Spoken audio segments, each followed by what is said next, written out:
Answering the question of what is the future facility for these different third place community center mixed use venues that I work on with clients that are based on activities that we love, things like climbing and skateboarding and other sort of mental and physically challenging activities. This question of what is the future facility is really at the core of that. And one of the things that I like to think about is, are we really talking about sort of a math problem or a style problem? And just because something is hard to do, meaning like in snowboarding, for instance, just because it involves a lot of spinning, a big number, is that really where we see these sports best going? Or is it a part of it, but not what we focus on necessarily when we're making facilities? And in this case, when you look at something that's more style oriented, and in this case, it's actually a combination of both to have this sort of big trick oriented kicker with the rest of these amazing, much more creative, sort of open ended, meaning like who knows what people are going to be doing on these things features. And these are conversations that I've had within the industry with people that I know who think about this stuff just like I do. People like Gunny, who is running Woodward and in a past life shaped snow parks and was responsible for different features that were far more open ended and sort of saying, hey, like, let's see what you can do with this to the athletes, not just creating a prescriptive or very flattened out feature that was just for how many spins can we do. And this is really the question to me of math versus style. And the reason this conversation even came up was because I had come across this video of one of Gunny's friends, actually, Seb. And I was watching this video with my kids, and we were just thinking how fun this looks. And at the end of the day, all these activities that we do, yes, there's this sort of math component to them, meaning like how many spins can I do? And it's incredible how much that has changed just say in the life of something like the X Games over, the period of time that's been. But, 20, 30 years, it's changed dramatically. And every year it's a new this and a fakey that. And it's like this whole thing. And it's kind of like an arms race in terms of how much can we do? And the question I really have when I think about new facilities is really about this question of, is it a math problem we're interested in, or is there a style aspect, and how much of it do we sort of put in effort wise in one category or the other? And like most things in life, it's a combination of things, being able to provide features and environments for people to do both extremely creative, but extremely technical tricks and sort of challenges. And when we look at different things, different activities like snowboarding or climbing or whatever, certainly this isn't like the most number of rotations on each of these jumps. This is certainly a plenty big enough jump. But the point is like all of the creativity that then is leading into this, or this transfer, those are offset jumps, just like these are. Like there's a tremendous amount of creativity that goes into the snow park work, the vision for this, also saying, hey, like, I don't know what he's going to do on that he just hit there, but like, let's build it. Let's mirror it and see what happens. And I think there's a lot to be said for setting the stage. And this is where I love that part. So much style is involved. It's not just a math problem. It's a style about giving a background for people to invent within that. And that's really, to me, what so much of the future of the facilities that I work on is really about. Because if it's just a math problem, it seems to become sort of something that's flattened out in a lot of ways.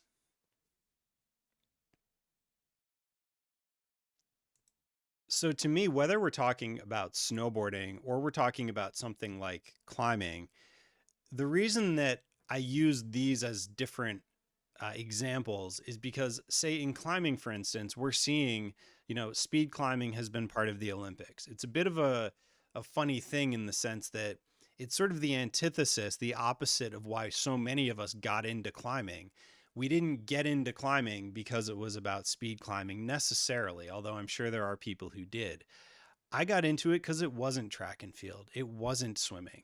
So when we have things that are the same route on a standardized wall like speed climbing, or on the right where we're having the same bouldering walls being used in different locations, then it very quickly becomes, why would we, like, what are we doing in terms of why would we do this for, like, is this really what the sport is about? Is this really what the viewers want? Is this really what the competitors want? Is this just sort of its own version of things in and of itself that is fine to kind of live in a separate world other than what rock climbing really is? They've always been sort of, quite different, although certainly there's plenty of crossover. But the specifics that go into creating something like a track or a pool, and the sort of competition standards, and the sort of ladder system of who's doing the best at this very, very specific, precisely measured thing, is part of what is competition climbing, or part of what is facility design for, whether it's snowboarding or climbing in this case. We're also seeing in things like wave pools, and sort of, as it turns out, the perfection that is just repeatable is actually a lot less interesting to a lot of people, because they just sort of, it's like getting too much. And so some of these more bizarre ones that have a lot more sort of higher turnout, they actually allow more people to participate, more people per hour per ride. These actually, whether it's this specific system or other ones like it, I just like this one because it's sort of the Mad Max version of the giant plunger. But the point is that it turns out perfection and repeatability are really the opposite of what so many of the sports that we love are about. So surfing, it is the unruliness, it is the wildness that creates these moments.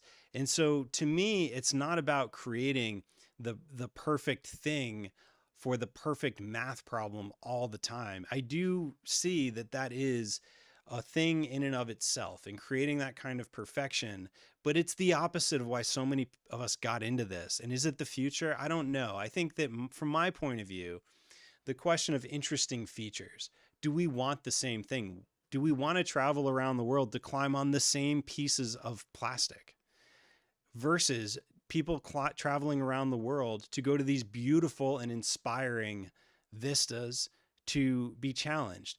And on an artificial level, when I was younger, I got inspired by things like this. This is, climbing walls from the 90s. I thought this was the coolest thing. It's still pretty cool. It's kind of crazy. I like it. This is something that I would travel for. When I was younger, I used to travel to different climbing gyms. I used to travel and go out of my way to go to different climbing gyms. Why would I go? Yes, the setting's important. I get it. But to me, it's so much more about the venue. And other sports where that matters, things like baseball, the venues matter. The venues matter tremendously. People travel around the country.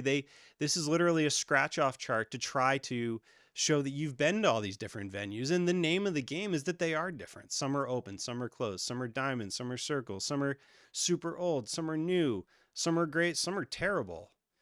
And that's kind of the point. And these venues, as things like surfing, as things like climbing try to sort of homogenize a lot of what makes them amazing, it's really like the underlying, in this case, like the bathymetry, the underlying topography of the ocean floor, combined with location, combined with prevailing winds, combined with all of these different unique factors that create these amazing moments that are the things that we all put up on our wall as pictures as kids.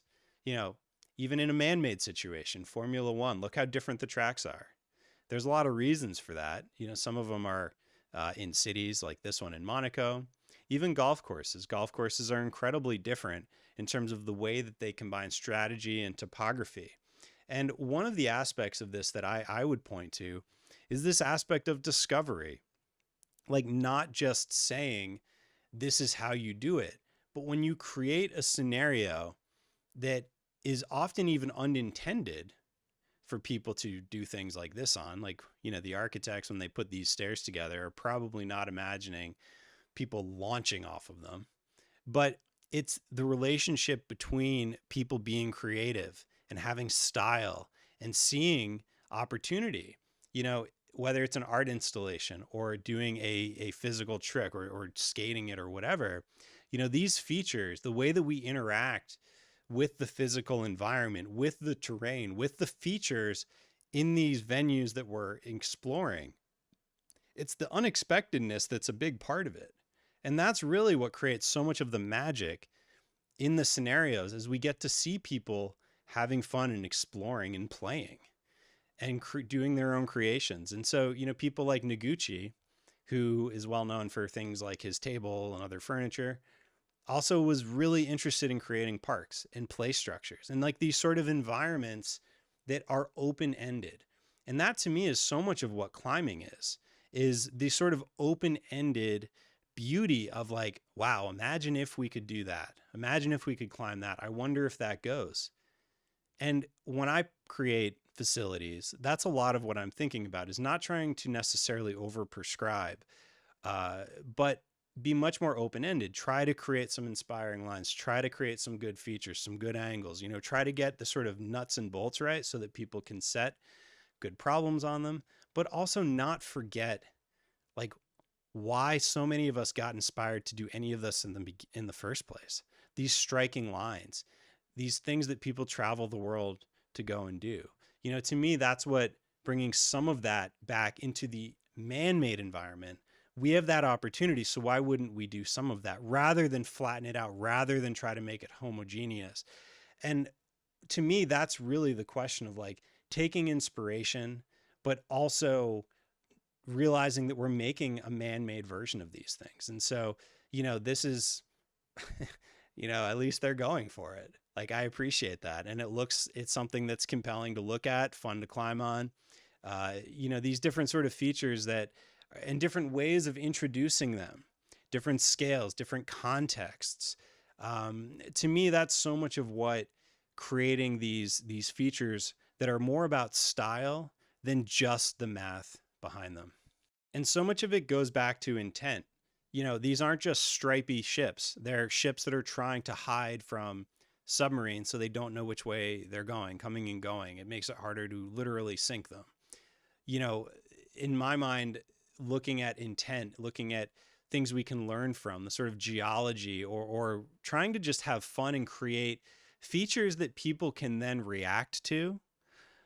This is a bike example, you know, creating this sort of like sphere, which is actually, to me, interesting in the way that you start to now talk about what can we create from a constructability point of view, which is a whole other sort of realm of opportunity in my mind, which is creating shapes that we can then sort of interact with, but doing it in a way that isn't just random. It's doing it in a way that we can actually learn from precedent, in this case, using hyperbolic surfaces, which is something I've been studying and doing for 20 years now.